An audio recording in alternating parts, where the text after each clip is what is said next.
जावांच्या किचनमध्ये तुम्हा सर्वांचं स्वागत आहे. सर्वांना भोगीच्या हार्दिक शुभेच्छा. तर आज आपण गावरान पातीचा मस्त झणझणीत असा झुणका बनवणार आहोत. त्यासाठी मी कढईत तेल घेतलेलं आहे. तेलात छान मस्त जिरी मोहरी तडतड करून घ्यायची आणि हा नकललेला लसूण आहे, म्हणजे बारीक कट करून घेतलेला आहे. तो पण छान ब्राऊन रंग होईपर्यंत तेलामध्ये फ्राय करून घ्यायचा आहे. आणि टोमॅटो तुम्हाला आवडत असेल तर टाका, नाही टाकलं तरीही झुणका छानच लागतो.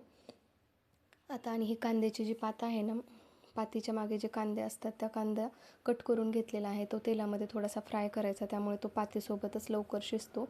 आणि आता टोमॅटो पण टाकून छान फ्राय करायचे. आणि या पातीला तुम्ही हिरवं तिखटही टाकू शकता, हिरव्या मिरच्या कुटून टाकू शकता किंवा लाल तिखट. तर मी यावेळेस लाल तिखटाचं बनवते.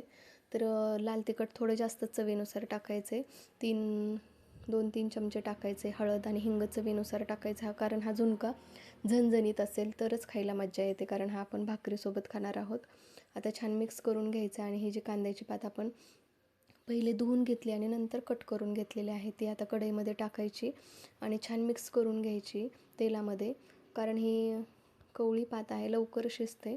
तेलात छान फ्राय करून झाली की त्यामध्ये चवीनुसार मीठ टाकायचं आणि थोडीशी एक वाफ काढून घ्यायची. याला एक झाकण ठेवायचं आणि वाफेवर 1-2 मिनिट ठेवायचे.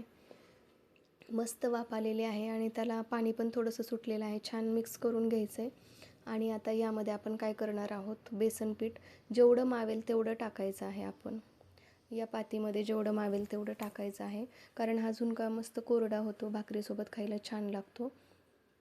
आणि जर तुम्ही तोपर्यंत चॅनलवर नवीन असाल तर चॅनलला सबस्क्राईब करून सपोर्ट करा आणि व्हिडिओला लाईक पण करू शकता. तुम्हाला अशाच वेगळ्या वेगळ्या पद्धतीच्या रेसिपी या चॅनलवर बघायला मिळतील.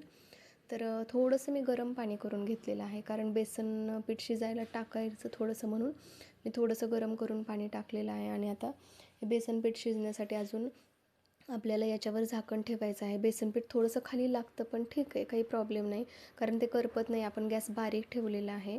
आता छान पात झाली की हलवून घ्यायचं. आपण खालचं खरडून घेतलं तरीही काहीच प्रॉब्लेम नाही, पातीसोबत ते मिक्स होऊन जातं आणि खायलाही छान लागतं. फक्त गॅस बारीक ठेवायचा आहे. तर अशा पद्धतीने आपला गावरान पद्धतीचा झुणका तयार झालेला आहे. आता मस्त भाकरी पण तयार झालेल्या आहेत. तर बघा किती दिसायला सुंदर दिसतोय ना झुणका, खायला पण खरंच खूप छान लागतो. नक्की करून बघा आणि भाकरीसोबत खाऊन बघा, खायला मस्त लागेल. भेटूया नवीन रेसिपीसोबत, तोपर्यंत बाय.